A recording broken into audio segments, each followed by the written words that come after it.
Testing, testing, testing, testing 1, 2, 3.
Okay, welcome. Welcome, everyone. We will, it is on. It is on. Yeah, it's on. Okay, thank you. Councillor Douglas. Okay, welcome, everyone. We will call to order our regular meeting of council. And before we introduce our agenda, I will just start by acknowledging that we have in-camera meeting currently recessed that will reconvene following the closure of this meeting. Council for the City of Port Alberni would like to acknowledge and recognize that we work, live, and play in the City of Port Alberni, which is situated on the unceded territories of the Sishat and Hupachesit First Nations. We do have an agenda in front of us. I want to just first note that we do have a late item, which we will add as L6, and that is a late item for pedestrian crosswalks or pedestrian safety. And just going to also ask that item L5 be referred to in camera. So if council can make the motion to approve the agenda with those changes, that would satisfy both. Okay. So moved, Madam Mayor. Thank you. It's moved by Councillor Mealy and Councillor Solda. Did you have something additional to add? I do, Madam Mayor. I would like to add Christmas lights. And I know that sounds weird, but Christmas lights. And also I would like to talk about the commercial cost recovery.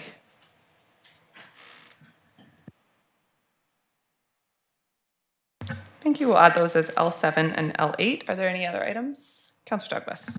Thank you, Madam Mayor. This may be covered under the pedestrian safety. It was just an item to do with traffic enforcement on Stamp Avenue. L6. Item L6 is just a notice of motion. So if you'd like to add that, we'll add L9, Stamp Avenue. Okay, thank you. Thank you. Okay, Councillor Mealy, would you accept items L7, L8, and L9 to your notice of moving the approval? Oh, so moved. Moving Yeah, so approval yes, to Madam Mayor. Absolutely. Sorry. Thank you. And is there a seconder? Seconded by Councillor Solda. Seeing no comments on the motion, all in favor? Carried. Okay, and adoption of minutes. We have minutes from the special meeting held at 11 a.m. and the regular meeting held at 2 p.m. on November 13th, 2023 as presented. Move to adopt by Councillor Solda. Seconded by Councillor Mealy. Any comments on the minutes? Seeing none. On the motion, all in favor? Carried. And we'll move on to delegations, and happy to welcome today Alberni Valley Community Forest Corporation. So we have, it says Jim Sears in attendance, but see we have a couple additional members as well, including former Councillor Ron Corbeil, who was our city appointee for quite an amount of time, and a new appointee to the Community Forest Board. Welcome.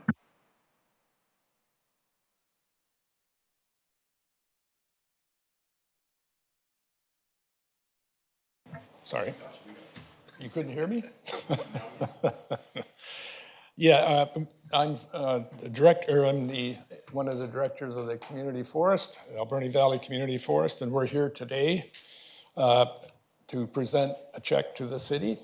But before I do that, I'd like to acknowledge that we also operate on the traditional territory of the Sishat and Hupachesit First Nations. As representative of the Board of Directors of the Alberni Valley Community Forest Corporation, we are here to present the city of Port Alberni with a dividend check representing the operating year of 2022. We are in good financial position at this time with a healthy retained earnings position, and we are expecting that we will complete our 2023 operations by the end of this year. This will put us in an excellent financial position, but we are holding a fairly hefty retained earnings because it looks like our future development plans will require some bridges, and we'll be needing to either rent or purchase bridges into the future. And we've also talked at other options in terms of temporary bridges, which we will have a look at. Our board of directors has also seen changes in 2023 with the retirement of Gary Swan and the ultimate passing, untimely passing of Ed Proto. We will miss Ed and Gary, and we are grateful for the contributions Ed and Gary made to the Alberni Valley Community Forest Corporation. We now have Ron Corbeil and Aaron Badesso, who have joined our board of directors, and we are looking forward to working with them. I would like to ask Chris and Ron, they're up here to present the check to the mayor.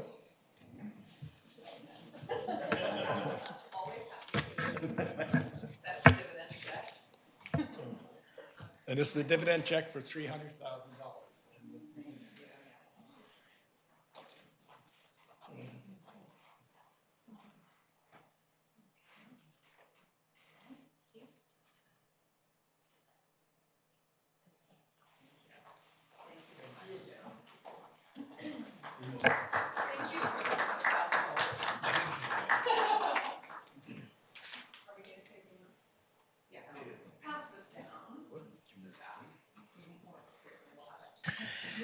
Thank you so much.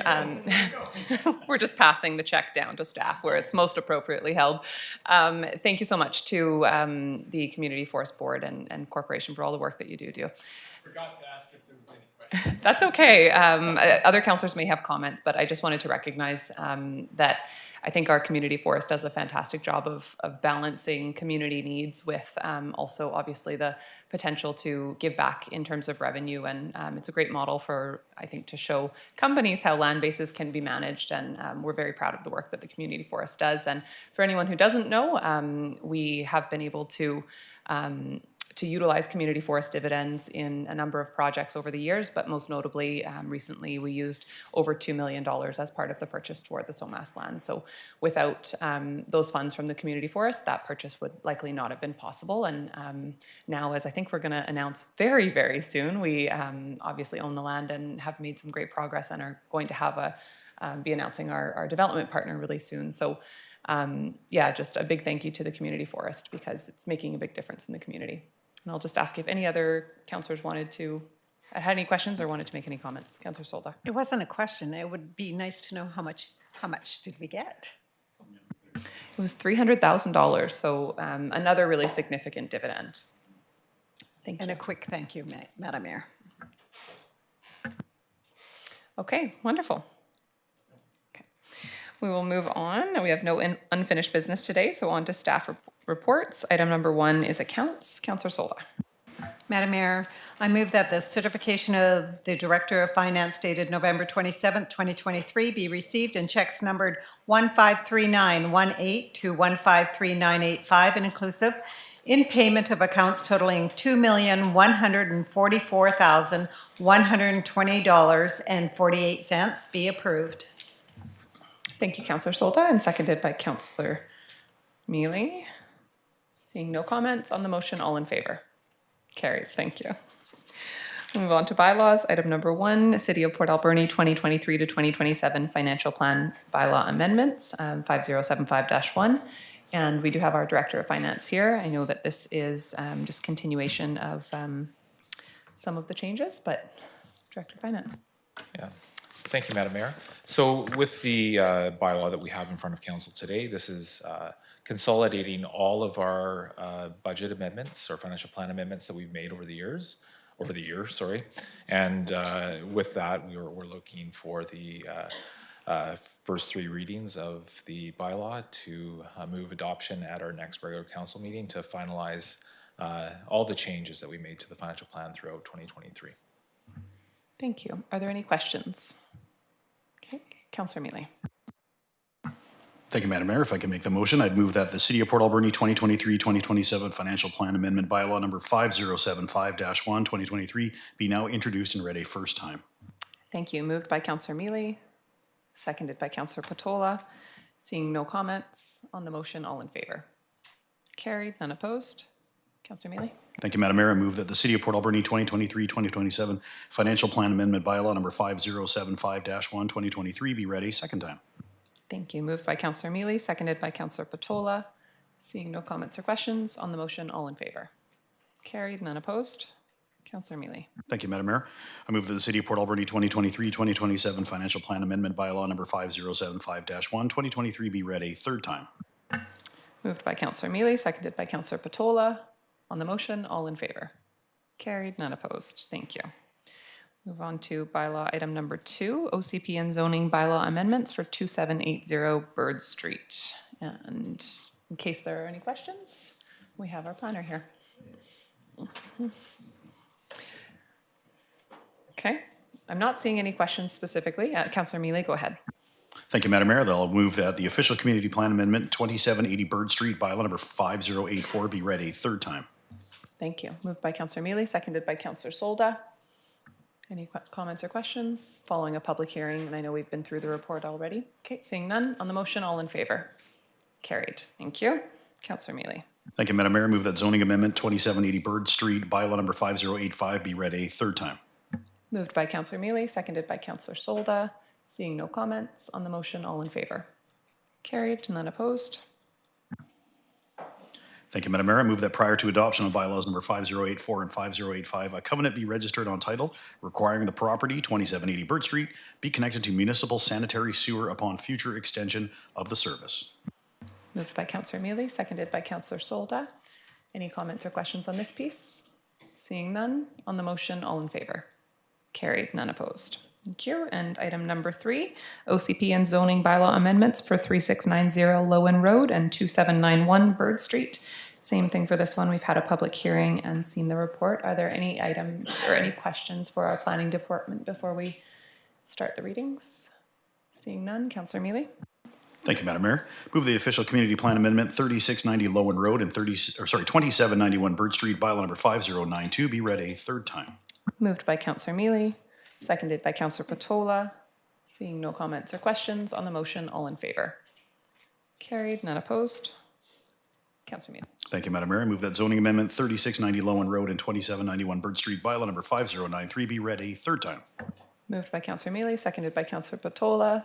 Seeing no comments or questions on the motion, all in favor? Carried. None opposed.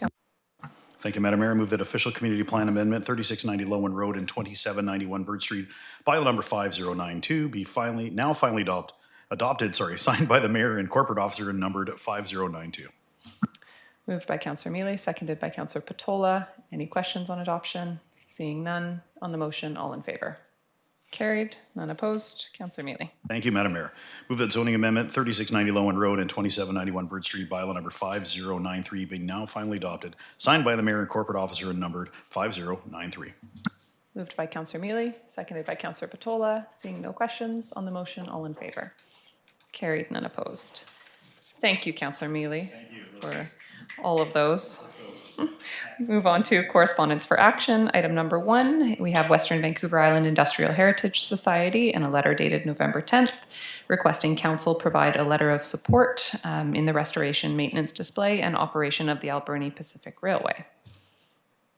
And I'm sorry, I should note that we have a recommended motion. Of course, council could choose to do something different, but we do have a recommended motion that this be forwarded to our committee of the whole for January for further discussion and consideration. Councillor Solda. Madam Mayor, I'm just going to move the recommendation, the motion. So I'll move that the council defer the letter dated November 10th, 2023 from the Western Vancouver Island Industrial Heritage Society to January 2024 Committee of the Whole meeting for further discussion and consideration. Thank you. Moved by Councillor Solda, seconded by Councillor Patola. Comments? Councillor Mealy. Thank you, Madam Mayor. I had the opportunity to go to the Industrial Heritage Society meeting this past week. Thank you very much for the group for inviting me and having me part of that. And we do have previous councillor Ron Corbeil is here, president of the IHS, and maybe I could just get him to just make a comment really quickly. The IHS and the APR are asking for a letter of support at this time, not talking about the money per se, but just the letter of support so they can work on their upcoming operations as soon as they possibly can. I'm not exactly sure what a deferral will do to their timeline, but if we have an opportunity, I'd like to ask that question of Mr. Corbeil, if that's a possibility. Yep. Is council supportive of asking Ron Corbeil to come up? I am. Okay, great. We don't need a formal motion. There's consensus. Ron, come on forward. And if you could talk about your timeline, that'd be great. Thank you for the opportunity. Yeah, I'm a little surprised. I think all we're asking for here is a letter of endorsement or support. There isn't a financial ask attached to this, I do not believe. And time is really of the essence. There's a lot of work that has to be done if we can run the rail next year. And there's so much bureaucracy involved. Something as simple as cleaning out a grease pit we have to move, first of all, we have to get the license to operate, which we cannot do right now. Then we have to move several locomotives. We have to have the steam engine looked at by the inspector. And that's just to get at a grease pit to clean it out. So there's, as I say, there's a number of things that need to be done. And, the letter of support is probably just the first step in a number of steps that will have to be taken. So I would hope maybe you'd reconsider, and a letter of support would help us on our way. Thank you. Thank you, Ron. I'm wondering, so further clarification on my end, if we were to give a letter of support, this really just indicates that there is support generally for the concept without any budget committed at this point. If you could elaborate maybe on how this will help IHS move forward, because I think that there's a bit of caution to having not yet considered our financial plan and a budget allocation for this to commit to moving forward without kind of ahead of the budget process. So could you speak to just, I guess, like, I understand there's things that you need to do. I guess just clarification that we are committing no budget at this point, and yet you still feel the letter of support for the general concept would be of support. Yeah, I think in order to even get a ability to operate, and I'll use an example. We had planned for August, I think it was August 1st or 4th, to do the steam engine. It's back and running. And we wanted to bring it out, invite the community. We'd come to city council asking for parking and numerous other things. It turned out we were unable to even move the thing. So that's the first step. And we need to be able to show the safety board that the city's behind us. And I appreciate the fact that, we're not talking budget at this point, though, hopefully you can see your way clear to fund that as well. But again, all I'm asking for is a letter of support at this time. Thank you. Thank you. Council, I'm going to move that we just amend the motion to add that council grant a letter of support for the general concept and refer this to the January Committee of the Whole. So thank you. That's moved and seconded. So we'll vote on that amendment. But I just want to be clear that this doesn't create a lease, for use of the tracks. It doesn't create an operating agreement. It doesn't commit to a budget, but rather just gives a very broad support to the concept, which I think we all very broadly support as it is. So, and if it allows IHS to continue moving forward, then that will get us closer to being able to make a financial decision. Councillor Mealy. Thank you, Madam Mayor. I just wanted to touch on that point. It's just a letter of support. So it's just really saying council does support the idea of the Alberni Pacific Railway and an idea of seeing the train run in some form at some point. But yes, you're correct. We'll go through the money, the budget part of it. But I think it's just, and I'll invite council if you feel that the railway shouldn't run next year, then vote against it. But I think it's the letter of support is a good start. So I appreciate that. Thank you. Other comments? Councillor Douglas. Thank you. I'm just going to comment, and maybe I'm wrong, but it seems to me we provide letters of support to all kinds of organizations in the community without financial commitments attached to them. So, I think we really should, if we can, provide this letter of support as Mr. Corbeil has requested. And subsequent to that, it would benefit the community to have more discussion on it at a later date, at a committee of the whole and then eventually council again. Thank you. Thank you. Mike. Thank you. And through the chair, I just also want to clarify a point in the letter talking about that council support would enable the Industrial Heritage Society to directly contact or be in conversation with the Technical Safety BC.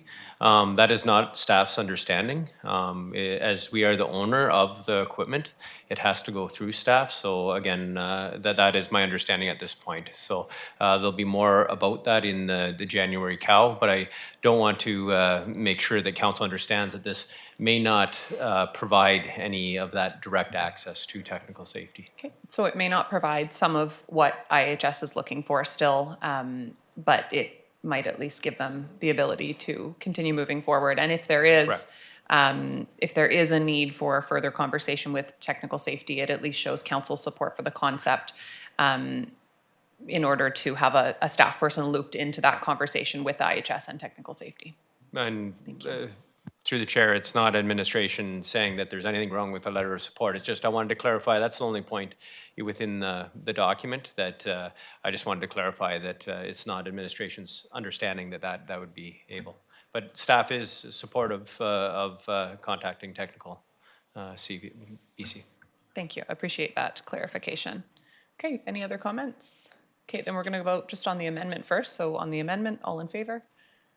None carried, none opposed. And then on the main motion, and I just wanted to say that I think that bringing this to a COW in January will be really valuable. I think at this point, I know IHS has given us a preliminary, at least on their website, and it was forwarded to members of council, a preliminary look at what their budget might look like. I think there's a lot of discussion in there still about what does the community want to see, how much of a partner does the city want to be, where are other funding opportunities and that type of thing. And that COW hopefully will get us to a point of shaping the direction IHS is going somewhat so that we can get to a point of voting on this. Yeah, because as we know, it's complex and it's been challenging over the years, and we do need some certainty. But in order to get there, we need to have the ability to get the information needed. So with that, on the motion, all in favor? Carried, none opposed. Thank you. And item number 2 from the Alberni Clayoquot Regional District, we have grant opportunities. And I'll just go to probably Donna or Mike to give just a brief overview on what this is.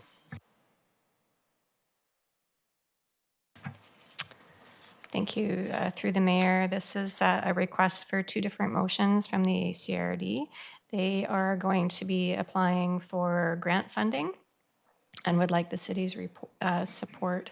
One is for the Emergency Preparedness Program Fund. They were going to be applying for funding through the Emergency Support Services program, as well as the Emergency Operations Center. So 2 different grants and 2 different motions, both seeking support from the city. Okay, thank you very much. Councillor Dame, would you like to read the first motion? Yeah, thank you, Madam Mayor. I move, I'm looking at the wrong one here. I move that council for the City of Port Alberni agrees to provide approval for the Alberni Clayoquot Regional District to apply for the Union of BC Municipalities Community Emergency Preparedness Fund for emergency support services, and therefore authorizes the ACRD to apply for, receive, and manage grant funding on behalf of the City of Port Alberni. Thank you. Moved by Councillor Dame, seconded by Councillor Mealy. Any comments? Seeing none on the motion, all in favor? Carried, none opposed. And if you want to continue, Councillor Dame. I move that council for the City of Port Alberni agrees to provide approval for the Alberni Clayoquot Regional District to apply for the Union of BC Municipalities Community Emergency Preparedness Fund for emergency preparation centers and training, and therefore authorizes the ACRD to apply for, receive, and manage grant funding on behalf of the City of Port Alberni. Thank you. Moved by Councillor Dame, seconded by Councillor Mealy. Seeing no comments on the motion, all in favor? Carried, none opposed.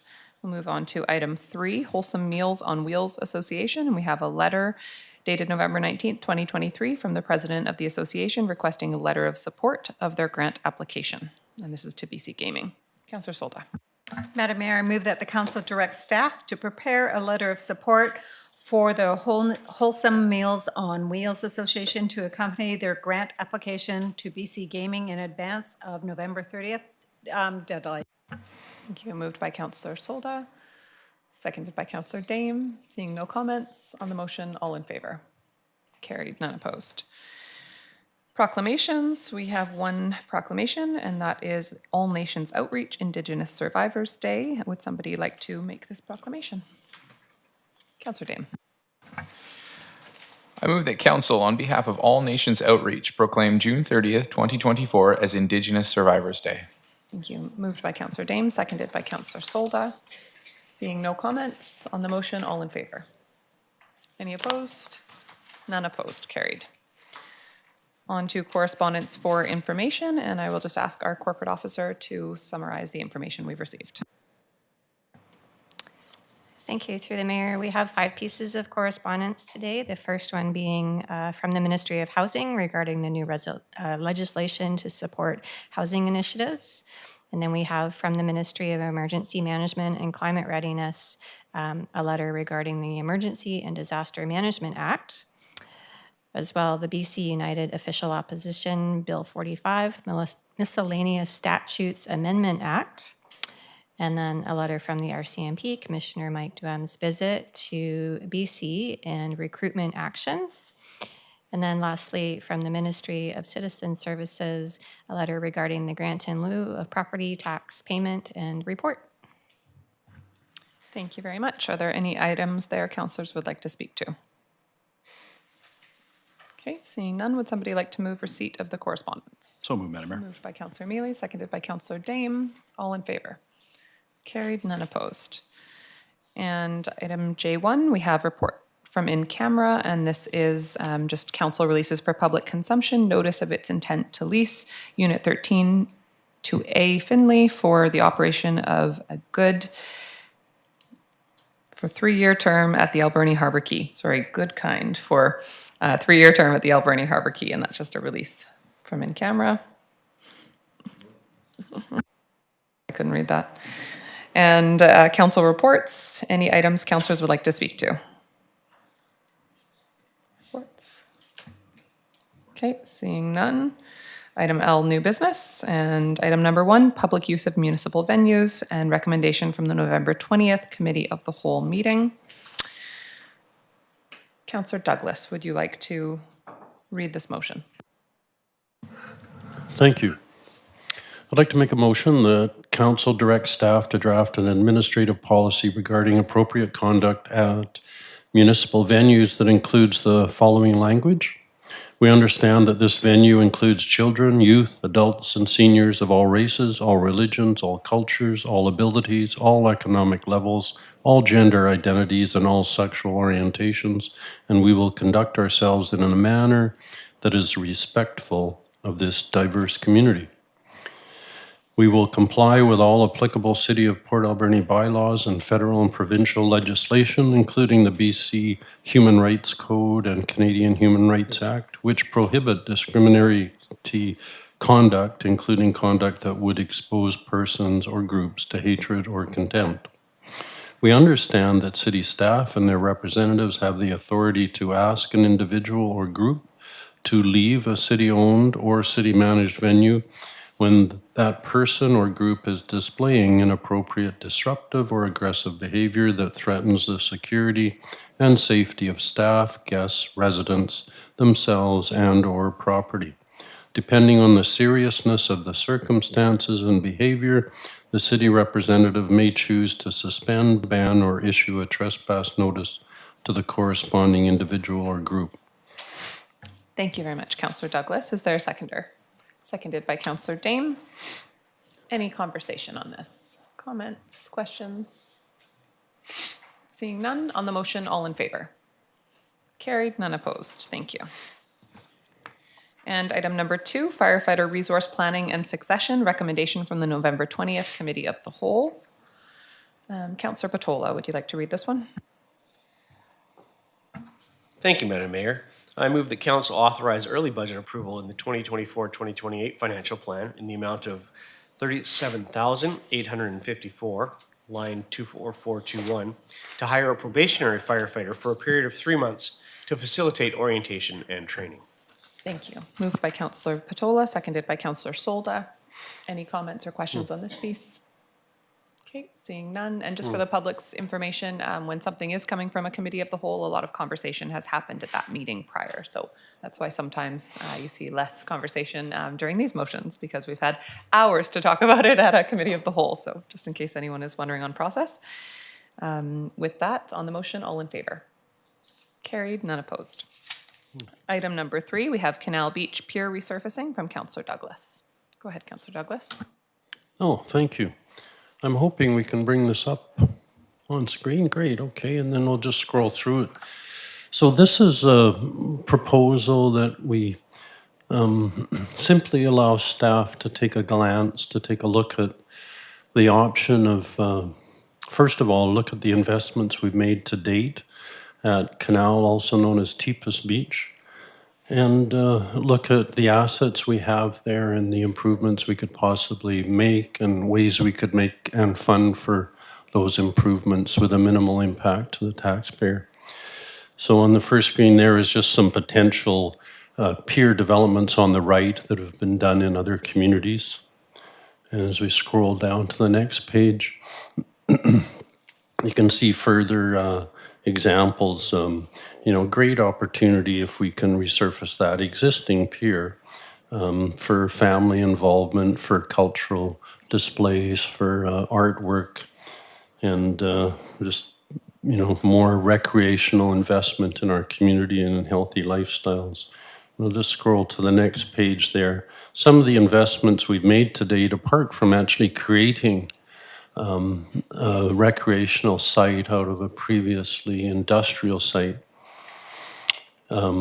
is the pier we actually have that still exists there. So this is an overhead of the structure, and these were actually done by the city approximately 2018, commissioned by them to take a look at this. So we've revised that, and I'll scroll to the next one. And this was an engineering plan commissioned by the city to a local engineering firm to come up with potential drawings for development of the pier. We'll scroll to the next page there. We had one of our previous city managers, an engineer, look at this and come up with a suggestion of an alternative to what was a very intricate development. And this was in red is a drawing of a potential change to that, which could save on the costs and I think enhance the pier plan. And to the next screen there is the final proposed outline of the pier, which narrows the entranceway to it and has a floating dock. And down on the open end there on the left, there's actually an open section where people could look down, and we could possibly have a piece of artwork by our local First Nations that would be revealed and unrevealed with the rising and lowering of the tides. And on the next page is a copy of evaluation that was also commissioned by the city to evaluate the stability and integrity of the pilings. And so that letter is there. And then there's a nice letter of support with no financial attachment from our Industrial Heritage Society. Just one of the many partners that have expressed an interest, to me to date. So just to sum up, what I was hoping to do with this is there's no financial tag to this at the moment. The aim is to hopefully get an idea, a rough guesstimate. And so what that requires is just allowing our staff to, for one, take a glance at the materials we have at hand that could be incorporated into the pier. For example, I think it was over 15 years ago, we got a really good purchase from a fish farm, and we still have a number of floating, they're not floating at the moment, they're on land, but they have the capability of floating. So ramp sections that could be incorporated, particularly into the floating dock and the ramp on this pier. We've got a number of stairways and metal guardrails and that type of thing that could possibly incorporate. So if our staff can take a glance at that, in addition to that is all the material that we're having, due to a previous motion set aside by our staff to see if we can incorporate some of the timbers. And we have a lot of timbers from the SOMAS site So, all those, of course, could be provided in kind. Bearing that in mind, we'd like the staff at the same time, we take a glance at potential funding opportunities. The fact that we can provide in kind ingredients to this opens up funding from, for example, ICE-T and other organizations that, recognize the value of in-kind contributions, and then they would possibly provide an equal amount in funding for that. And the other thing is to take a glance at the plan itself and see if the plan, that has been submitted by Mr. Watson is a feasible alternative. And the final part of it is the budget aspect of itself. If we come up with a cost, how can we phase that in? Could we possibly divide this up into a 2 or 3 year program? So in 2024, we could maybe do the central part of the pier. Possibly in 25, we could do the floating dock aspect. That'd be a significant amount of the cost. So that's basically the things I was hoping our staff could look at. And, this council, which I'm really proud of, is we're all about investing in our community.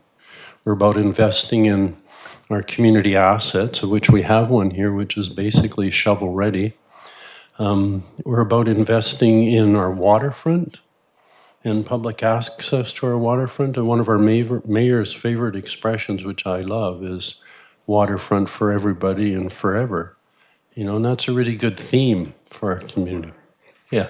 And the other thing is, I'm so excited I've lost track of my thought, but, investing in healthy lifestyles, right? And that's really a big part of this, is healthy lifestyles and more things to attract people to live in our community.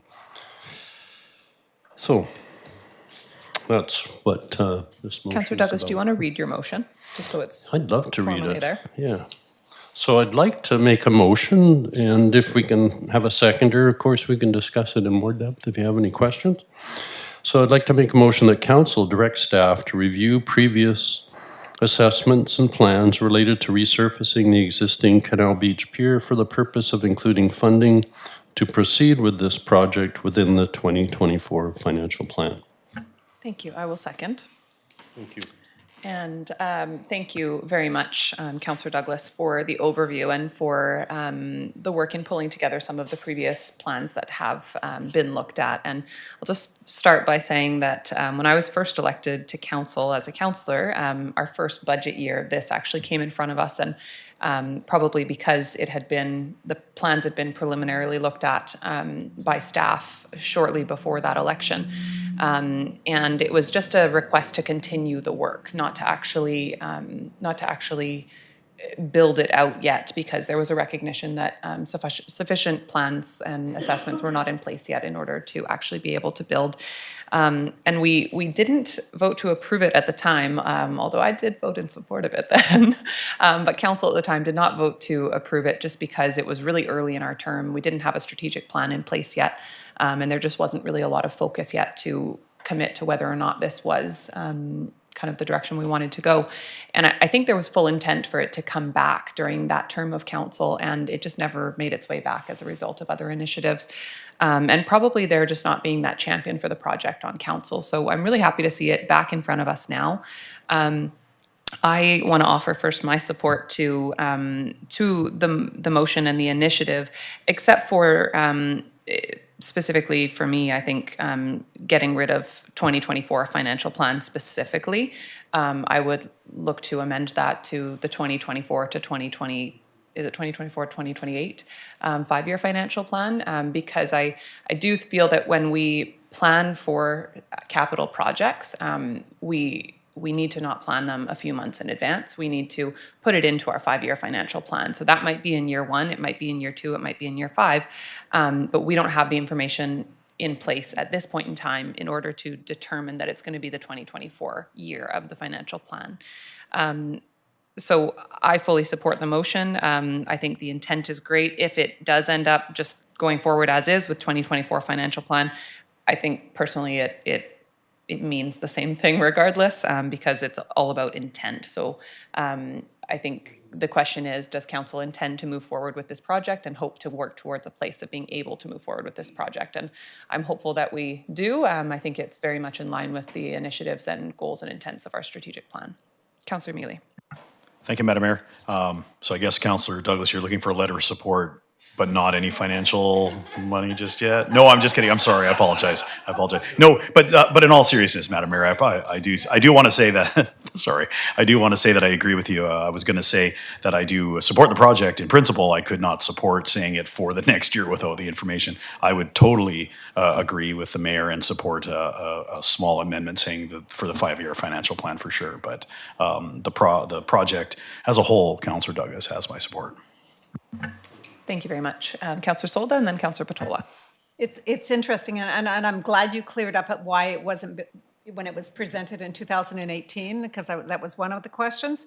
My other thing is what you see here might not be good for in 5 years. You know, like I'm talking about the planning and that, because I'm sure there's a lot more work that has to be done for something like this to be built, because it's a big safety issue. And I know you mentioned Ken Watson was the engineer involved in this, and I have a lot of respect for Ken, so I'll be interested to see how it develops and where it goes on the plan. Thank you. Thank you. Councillor Patola. Thank you, Madam Mayor. I just want to put on record for the benefit of Councillor Douglas that I love piers, and after I leave here, my full intent is to go sit on the dock of the bay and watch the time waste away. But having said that, I wonder if this is not a motion that should not be included in the financial plan so much as included in the Parks Master Plan, in that there are a number of various areas that this council can improve the types of parks that our citizens have access to, this certainly being one of them. And I would hope that I don't have to say they're competing in interest, but that we can get them all done, just a matter of timing and how that happens. So I don't know. I'm going to raise that as a suggestion and not make a motion for amendment. Perhaps as the discussion goes on, maybe that will be appropriate. I'm also wondering exactly what this motion is asking council or asking staff to do. Just review the plans. I'm thinking that perhaps what we're asking for is a report in some form as to what the options of those existing plans are and what further needs to be done. And again, that makes me think that it should be included in a master planning process. But first of all, before anything else, it seems to me that we need to consult with First Nations with regards to this matter. I would love to sit on the dock of the bay, but not if that dock happened to be over top of archaeological fishing weirs. And I have no idea about where those may or may not be. I'm sure there are many people in this room that have a much greater knowledge than I do already. I just think that given that possibility, that consultation with both First Nations is appropriate to begin all of this work. Absolutely. Thank you. Councillor Douglas, comments? Sorry, was there a question? No? No, thank you. Councillor Dame.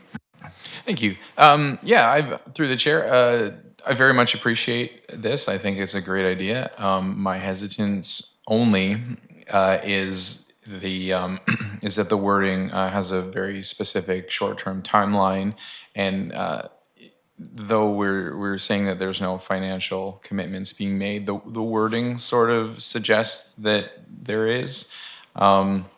Just for the purpose of including funding to proceed with this project. I just want to make sure that we have all the information before we use wording like including funding to proceed.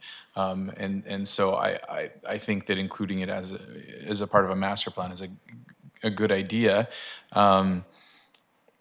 Or, as the mayor suggested, using a longer time frame in order to give more space in order for us to properly explore and discuss this, and make sure that it's not going to, become an added burden to an already difficult financial time for a lot of residents. So Yeah, those are my thoughts on it, and I would certainly support an amendment to this so that we can move forward in spirit and without any sort of obligation.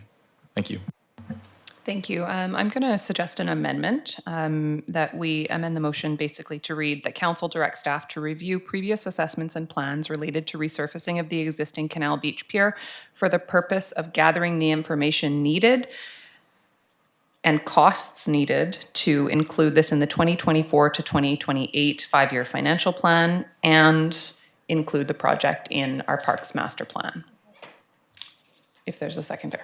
Seconded by Councillor Patola, so that is on the amendment. Councillor Douglas, any comments? I'm fine with that. Thank you. Any other comments from council on the amendment? Seeing none on the amendment, all in favor?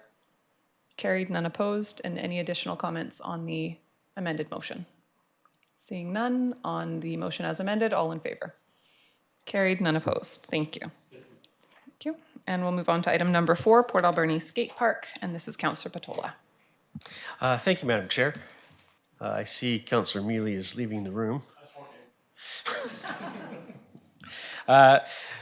Madam Chair, I bring this motion with the knowledge that a similar, although not as expansive motion was made during the previous administration, and a similar, although not expansive motion was made on February the 27th by this council this year.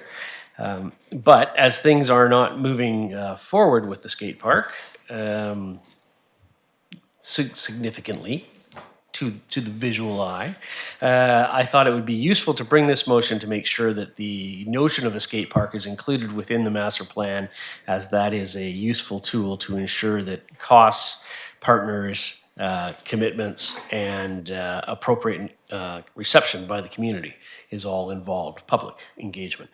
So in that light, I make the motion that council direct staff to include in the Parks, Recreation and Culture Master Plan the redevelopment of the skate park multi-use adventure facility, including potential locations, including the current location, expansion of the current location, and alternate locations, the individualized costs of different levels of skate parks and associated features such as pump tracks, jump tracks, and any other relevant adventure activity features, identifying potential sources of grant funding available for the construction of such a facility, identifying the level of interest of and potential contribution from local and superior intergovernmental partnerships, identifying the level of interest of and potential contribution from community partners, including but not limited to corporate sponsors, service groups, and interest groups, and finally, the effects on the ongoing 5-year operating and capital plans.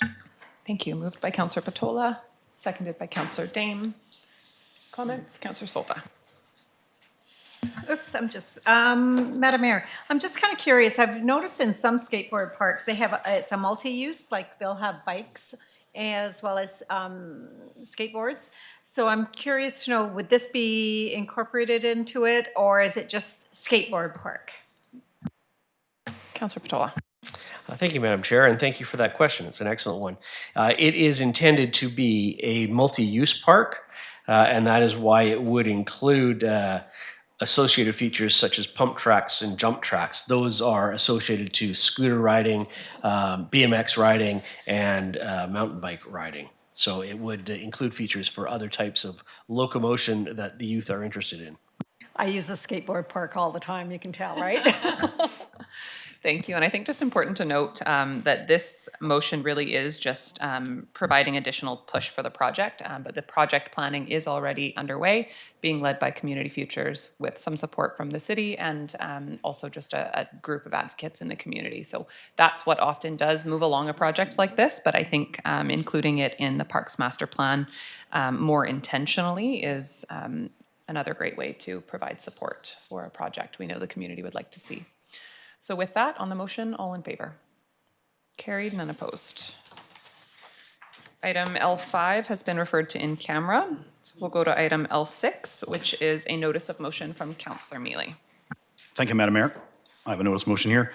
It reads, and there is a copy for all councillors, whereas pedestrians continue to take their lives in their own hands when trying to cross either Redford Street or Lower Johnson Road, whereas pedestrians continue to get hit in high traffic areas on both aforementioned roads while in crosswalks, whereas students of all ages walk to various schools and daycares by crossing these very dangerous areas. Therefore, the Council of the City of Port Alberni directs staff to investigate costs and cost-sharing opportunities to provide pedestrian control crosswalks and/or upgraded electronic lights or signs at existing crosswalks in the following intersections: Redford Street and Wood and 16th Avenue, Redford Street and 15th Avenue, Redford Street and 14th Avenue, Redford Street and Anderson Avenue, Johnson Road and Adelaide Street, Johnson Road and Elizabeth Street, and Johnson Road and Margaret Street. Thank you, Madam Mayor. Thank you. So this is a notice of motion, unless council would like to make it a motion for today, in which case we could discuss it. So it's your choice, Councillor Mealy. If you want to move it for today, I think given the importance of the issue, you're welcome to. Well, thank you, Madam Mayor. I appreciate that. I was just trying to go with the notice motion, but I would love to turn that into a motion. Thank you, and I'll second so it. move. Comments from council. Councillor Solda.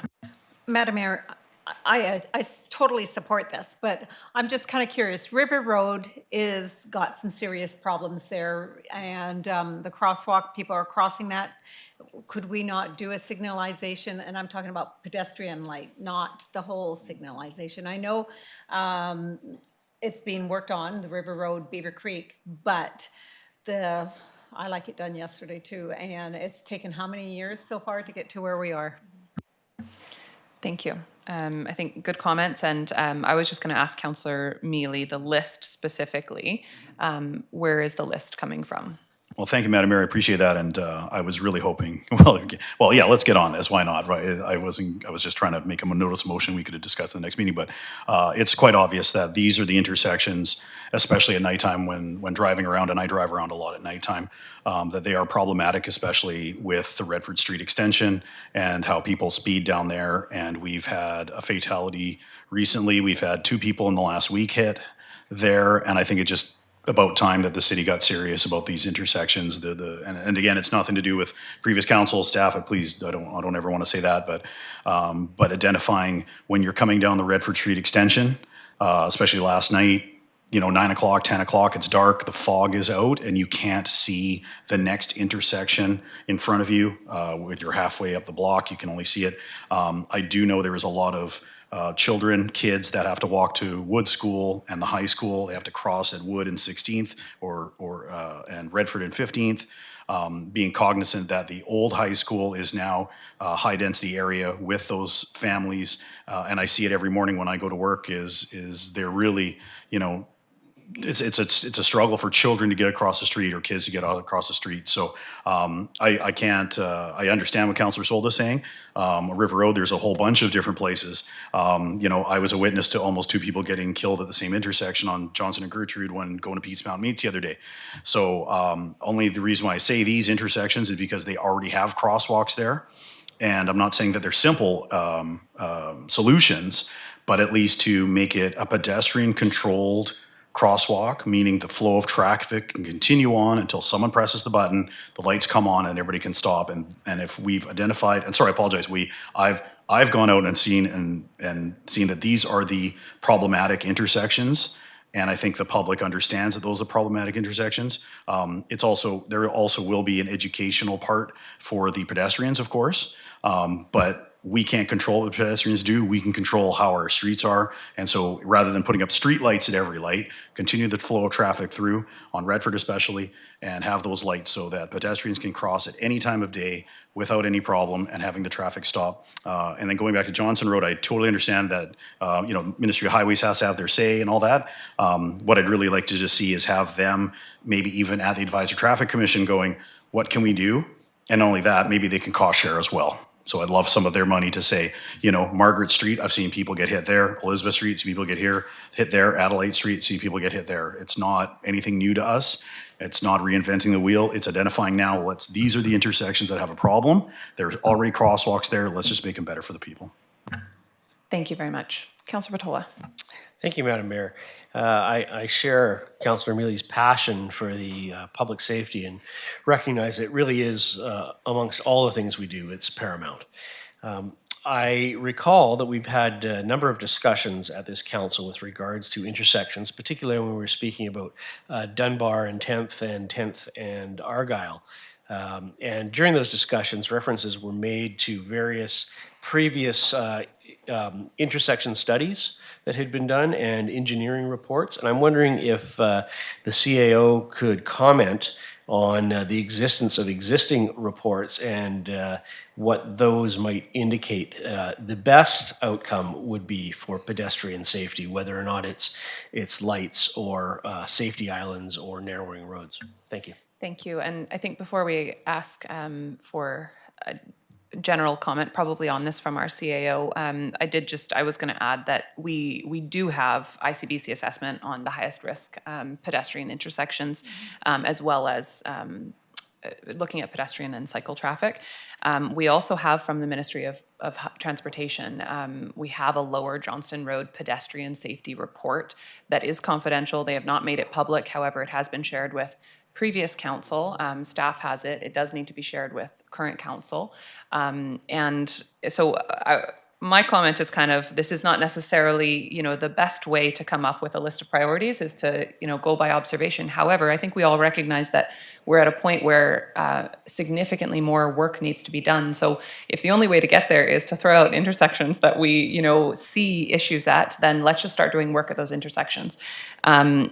My hope would be that we could take this list, as well as any other ones council wants to throw out as areas of concern, and that we could add that to our ICBC study that was done that did look at pedestrian safety all over the municipality, and staff could bring back some recommendations on moving forward, and possibly an increased budget ask for moving forward, because we have already started this work, and I do think it's important to recognize that we did make pedestrian and cycle improvements at 10th and Dunbar and 10th and Redford. We know that some of these improvements are very expensive to make, and so they're going to require a commitment, a more significant commitment from council than we're currently making, or than we have been making over the last 10 years, in order to really improve the safety of pedestrians in the community. And I just throwing out areas, I think probably, in my opinion, the most important intersection for pedestrian safety, because I could think of 3 pedestrians that have been hit since I've been on council, is Lower 3rd Avenue and is it Butte? Lower 3rd, in front of the overdose prevention site. We've had multiple accidents on that one. So I know some of these intersections are probably already explored. And again, it's not necessarily the best way for us to move forward to just list out the issues that we've seen. But I think at this point, we need to do a lot more to improve our intersections quicker, and can't necessarily just rely on the old report that we have. So Mike, I'll pass it over to you if you want to comment on that study and just any additional observations you have. Thank you. And through the chair, I think this is going to be a great topic for our traffic master plan that we're going to be undertaking. But I know also staff have been working on bringing some budget requests forward and working through some of them through operating budgets. So what we could do is make sure that it is included in this 5-year plan. And then if there is changes after the master plan's done, then we can make those changes. But hearing council's concern, we'll make sure that we bring forward the major areas with budget costs for this year. Thank you. And so if this motion passes, then we would be, I just want to read it out to everyone so that we and staff understand what it is. Again, that we direct staff to investigate the costs and cost-sharing opportunities to provide pedestrian-controlled crosswalks and or upgraded electrical lights and signs at existing crosswalks, including the following, and the list is there. I think that actually getting costs and an idea of what it would take to implement, and I would say safety best practice, not necessarily just limited to pedestrian controlled crosswalks. That's not necessarily the safest option. But I would expect that if we pass this, then we are going to get that information in order to consider including it in budget. So I want to make sure this doesn't just go into the master planning, but rather it's brought back to council. Councillor Mealy. Well, thank you, Madam Mayor. I do appreciate this. Again, I just wanted to put this as a notice of motion, get the ball rolling. Please, I thank you very much for expediting this process. And please, and understand, there's a lot of other intersections that I did not include on this, such as 3rd and Butte, such as Redford and 6th. So there's a whole list of intersections where the community historically has had problems. But I didn't want to add every single intersection. So, but these were the ones at least identified because they are the 2 main tributaries in town, and that's where it just seems to be having a lot of problems. So again, thank you, Madam Mayor. Appreciate that for expediting this. Yeah, and thank you for bringing it forward. It's incredibly important, and I think especially on nights like last night, where we're seeing, a lot of accidents in the community. At the end of the day, we have very wide roads in this community. It's been said before, people drive our city streets like they're highways. And the most effective way for us to improve pedestrian safety is to narrow our streets. However, that is a long-term, expensive process to go through. And so as we are redoing our streets, every street we redo, we're improving the pedestrian and cycle safety of those streets by forcing people to drive them like they're city streets instead of highways. But there's additional options we can take, and I think this is really important work to be looking at. So thank you. Councillor Patola and then Councillor Dame. Thank you, Madam Mayor. And through you, I am a little concerned about the list and the effect of putting a list in the motion, in that it will direct staff efforts towards specific intersections and undoubtedly engineering and survey work that is specific to those intersections and doesn't transfer over to the general concept of safety, which isn't a problem because each intersection needs to be done. I'm concerned about the list in that we may be prioritizing an intersection that seems unsafe or is unsafe over one that's really unsafe. Irrespective, the work should start yesterday. So I just don't, my concern is that the list will slow down the work, where one would think that getting a report and reviewing the existing reports might slow down the work. Whichever thing slows down the work the least is what I'm interested in. And that's just a concern that I have by specifying those intersections. Thanks. I think that's a fair comment for sure. And my feeling on it, I would say, is that we've been talking about a lot of these, some of these intersections, a lot of other ones for a number of years. We have made some improvements, but we have I can't remember what the rate was, but it was told to us that our pedestrian incident rate is significantly higher than the provincial average. And we talk about pedestrians, but we need to really talk about cyclists in the community as well, and we know that. So I think we can take this motion, we can take previous direction that's already been given to staff to work forward from the ICBC study that was conducted. And I think what we're really asking for here is some numbers to implement and giving a clear direction that we'd like to implement sooner rather than later. This information, I think, will give us the ability to action, and I agree. These may not be all of the highest priorities, but I think people keep getting hit on our streets. We need to take some action, even if it doesn't come with a full study first, because I think you're right. That study could slow things down. This could slow things down. I think this is a smaller project with probably more of an action-oriented focus to be able to just start implementing. Councillor Dame. Yeah, thank you, Madam Mayor. My thoughts very closely mirrored Councillor Patola's, just in terms of not wanting a list to limit staff in any way. Rather, we want to equip staff to do what they're experts in and make the best decisions.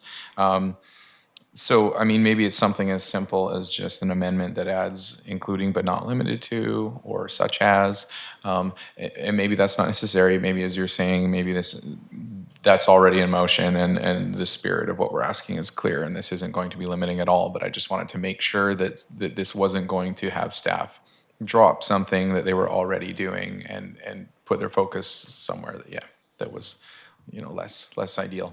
Thank you. I think that's a great comment. And Mike, maybe you could comment on that because I do know that there is previous direction to move on the ICBC study.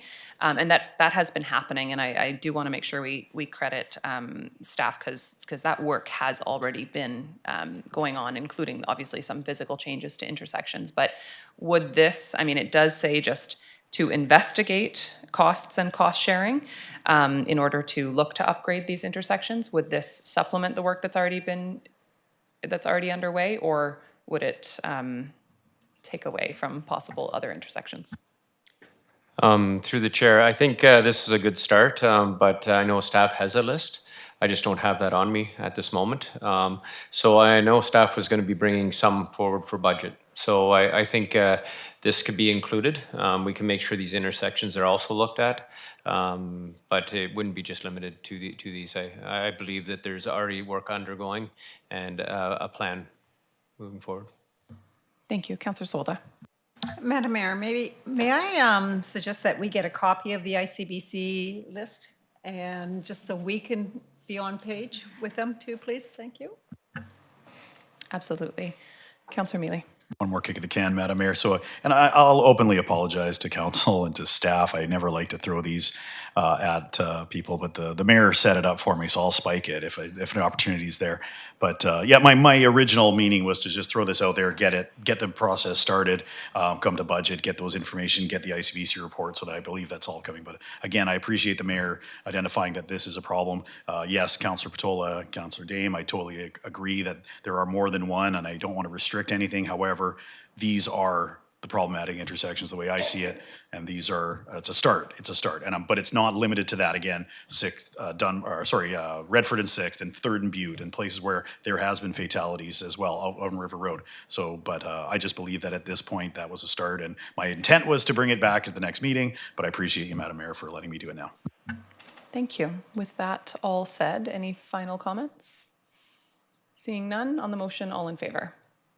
Any opposed? Carried. Thank you. And if council's okay with it, I'm going to make a supplementary motion, also not a notice of motion. And that would just be to direct staff to arrange a meeting with the Ministry of Transportation to follow up on the Lower Johnston Road plans and request expedited action on those intersections that were previously identified. I'll second that. Thank you. Seconded by Councillor Solda. So just a motion to request a meeting and follow up. Are you talking, sorry, Madam Mayor, I apologize, just a question, because we do have those stakeholders at the advisory traffic. You want them independent of the advisory traffic? I do. I want a meeting with our senior staff, myself, and Ministry of Transportation staff. And it has been probably 5 years since that, maybe a little less, maybe 4 years since that study was done. It's been long enough that there's not been action taken, and we've had several pedestrian accidents, including, I believe, one fatality since that happened, or since that report was done. So I think it's time to follow back up with them again. And for, council's awareness and the public's awareness, we do follow up with them on a regular basis. We have a number of projects we're working on with the ministry, but I think given just where we're at in the community, having a meeting specific to this incident and specific to the plans that they already undertook will spur a little bit of action. Councillor Solda. And just to top that, I believe that the traffic's going to get worse on the Johnson Road. The roads are open, people are going back and forth, and we know from traveling it, like backup traffic is right up to the tracks. And I think this is a great time to move forward on it, Thank you. Thank you. Did we vote on that? I don't think we voted on it. Okay, thank you. Motion is moved and seconded. Seeing no further comments on the motion, all in favor? Carried, thank you. We'll move on to Christmas lights. Councillor Solda, a happier topic. Well, I don't know. It depends how you look at it. Yes, Christmas is coming, but what I would like to know is maybe the CAO could answer this. The Johnson Road, we have the lights up. We have them on the trees, but what happened to the lights that went across the street? And the public are questioning where are the lights, and they're missing it. So we've had them up forever, every year. So Madam Mayor, I'll pass. Thank you. CAO. Yeah, thank you for the question, and through the chair. Earlier in the fall, MOTI did express concern with the lights going up and said it was in direct contravention of some of their policies. So staff did not put them up this year and are looking for a different plan to put them up. I don't know if we'll be able to put cables up in other areas of town, so it might be a next year item. It's just really disappointing when you look at other communities. I'm assuming it's because Highways owns, the provincial government owns Johnson Road, et cetera. Is that the case? Through the chair, yes, MOTI does own the road. It is a highway, so they do have policies that we are supposed to follow on their highways. Other roads within the municipality, we look after them and we maintain them and we have control over them. So then it has to follow our policies. Obviously, I don't agree with it, but that's okay. And neither will the public agree with it. They probably won't understand the change. And can we send them a Grinch or a Scrooge little ornament to Highways, maybe? Thank you. Yeah, that's right. I guess maybe additional to that, just for next year, we may want to give consideration to if we're not able to display Christmas lights kind of on on Johnston, then maybe we should really try to cluster more our Christmas lights that we do have on a different road, so that we can really have like a display. Like obviously the town of Ladysmith does an incredible job with their light up and Christmas lights, and although their whole community is decorated, people really get into the spirit. You do see that cluster of lights by the municipality and the society that supports that work on their main street. So for us, maybe it is focusing our Christmas lights in the uptown. Maybe it's focusing our Christmas lights starting at Johnston and Gertrude, so that it really is welcoming people into the community rather than driving through. But let's, look at, if we can't have them on Johnson Road, then other than in the trees, we can't have them on Johnson Road, but doesn't mean we can't focus them elsewhere in the community and still have it be really impactful. We will move on to commercial cost recovery, and this was Councillor Solda as well. Madam Mayor, there's been a lot of fires at businesses' back doors and in different areas in the community, and I'm finding it really frustrating because small businesses get the fires, and they're the ones that have to go through the insurance. They're the ones that have to do the cleanup. They're the ones that have to replace and fix it back up to where it was for their business to go succeed. And small businesses make a little bit of money on that dollar, right? And so I'm thinking, why isn't there a cost recovery for these businesses? Like, there must be something out in the provincial government, or lobby the provincial government about cost recovery, because there's a lot of people that are homeless, so they want to get warm, so they put a little fire going, and it gets bigger and bigger, and the small businesses get affected. And some of them have been hit more than once with fires. And so I don't know if there's something out there, so I'll just pass it over to you. Thank you, Councillor Solda, and I appreciate you bringing this forward. And I think what we're talking about is some kind of lobbying to provincial government or other groups, because there are business support groups possibly that could support a program like Community Futures, or possibly with a grant from the government, to support, I think, some of the challenges that exist in today's world around small businesses, whether it be break-in enters or fires, or we know certainly that our business sector, some areas more than others, have really struggled over the last few years with some of the challenges that kind of are paired with some of the social issues that exist in the community. So I don't know what kind of best action is on that. Maybe it would be a conversation with economic development to get started, or I don't know if, Community Futures is just a great organization that sometimes will lead initiatives like this, and it could be a meeting with businesses to get started, possibly conversation with the chamber. What do you think?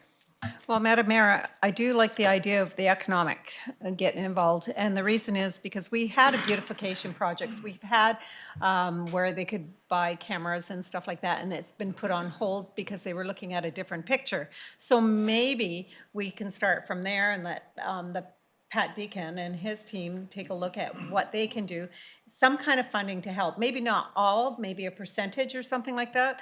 When you hear about like the shoe store getting a fire behind their back door, or even our counselor, his store got hit too. When you have to put bars up in the windows because your window gets broken 4 or 5 times, it gets really costly in that. And maybe it's something we can also do too, in some kind of a package, a percentage or something like that on top of that. But I do believe that some lobbying, and maybe it's a resolution to the AVICC in the future that we come up with about cost recovery for small businesses, especially when they're coming out of COVID and with the wildfires and with the fires and stuff like that. They can't afford to keep getting hit like this. Thank you. I think good discussion, and the best approach might be for you to think more, and maybe a notice of motion or a motion on our next agenda for some possible next steps. But I think an important issue in the community, and one I'm sure we're all hearing about for businesses that are struggling with some of these issues. Go ahead. And I have a Chamber of Commerce meeting on behalf of the city on Thursday, so I will bring that up too, to see what they think too. That would be great. Okay. Item L9 is Stamp Avenue. Councillor Douglas. Thank you, Madam Mayor. This somewhat follows on the heels of Councillor Mealy's concerns, but particularly with Stamp Avenue, and also your comments about how people treat our roads like freeways quite often, and one of the most notorious is Stamp Avenue, where we've had, I know in earlier times it was one of our highest crash sites, was that intersection there. Not to mention a couple of potentially horrific industrial accidents there as well, where we got away without a fatality. And I was just wondering if we could explore the option. I just noticed the other day, this is a very simple, practical comment, is on Stamp Avenue, there isn't a speed limit sign of 50 kilometers. I noticed we do have them on Johnson Road. One, but I was just wondering if we could explore the option, or maybe it's in the works already, as having a 50-kilometer speed limit sign posted on both directions on Stamp Avenue. Thank you. Thank you. I think that's probably easy to achieve, but we may also want to refer this concern to the Traffic Advisory Committee via Councillor Mealy, and just for further discussion and recommendations of if there are any other actions that could be taken there. Yeah, just to follow it, it's really education. In many ways, people drive through there and there's no indication of what the speed limit is. So maybe this is one way of helping. Another would, of course, would be enforcement. Thanks. Thank you. CAO. Thank you. And through the chair there, I believe on Stamp Avenue, we can put the signs up fairly easy. And then we'll take more ideas to the Traffic Advisory Committee. So I'll talk with staff that attends that to make sure that there are some other options at the table. Thank you very much. That brings us to the end of new business, so we'll move to question period. This is an opportunity for the public to ask questions of council on decisions or recommendations made during the course of the meeting, a maximum of 3 questions per speaker. Would anyone like to ask questions today? Come on forward.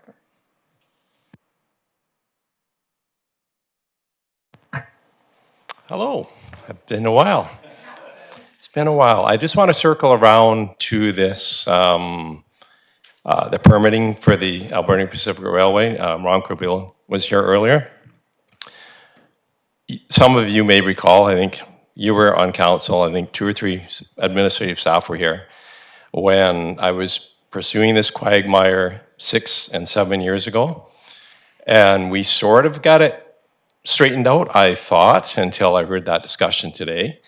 And part of that process, as some in the community, even if you weren't on council or weren't working for the city, may be aware that I took the step of registering the name Alberni Pacific Railway to drive home the point that the paperwork was a mess. And subsequently, I reached out to the regulator. I have the ministerial permit, which was issued in 1993 to the Western Vancouver Island Industrial Heritage Society, not the City of Port Alberni. The operating permit, last issued in 2010, is issued to the Western Vancouver Island Industrial Heritage Society, not the City of Port Alberni.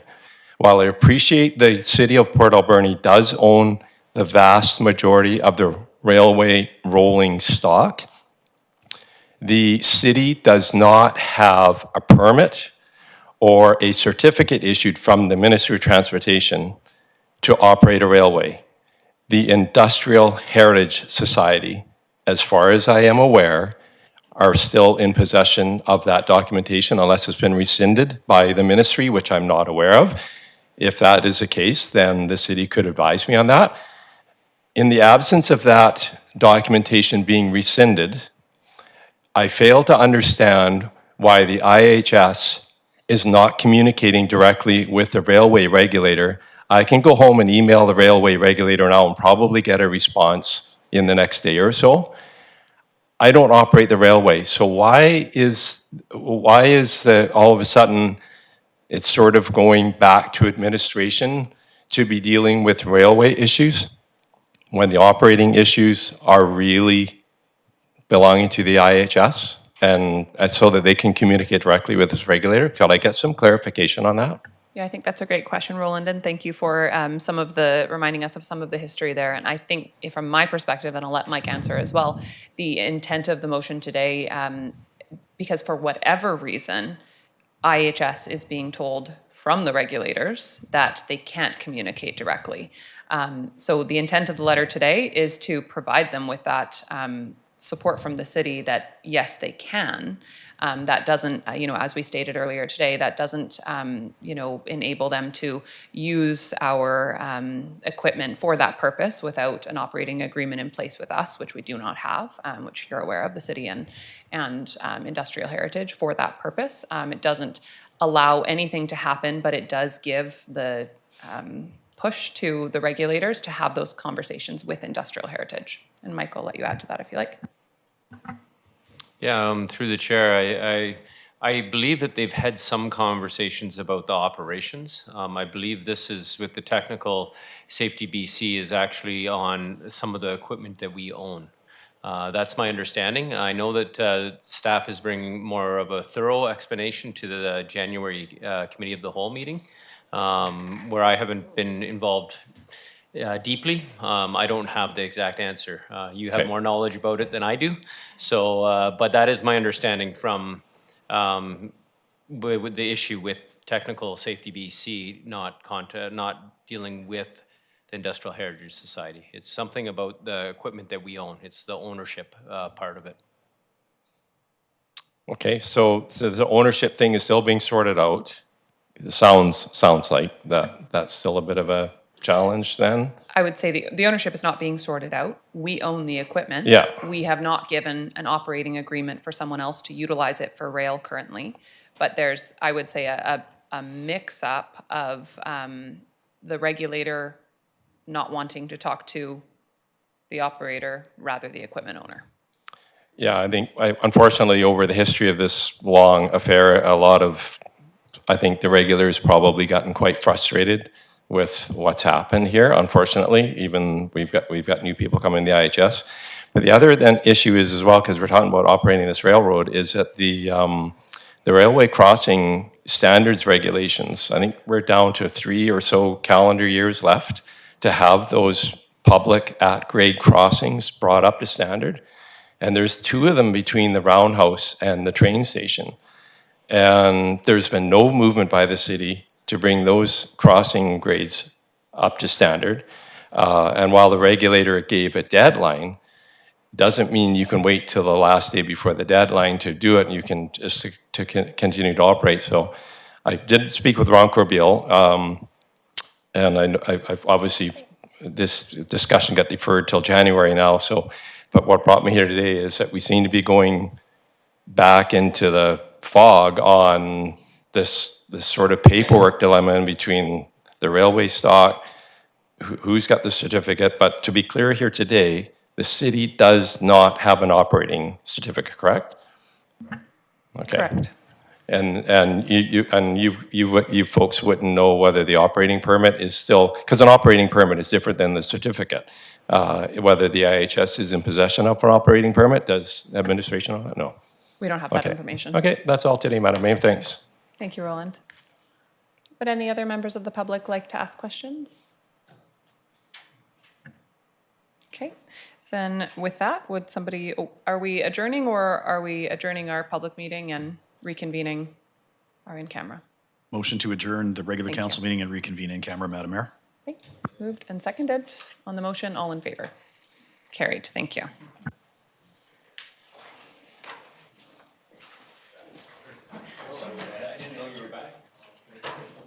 Will might have. You would have called on me. You need me. I didn't see it. Will might have.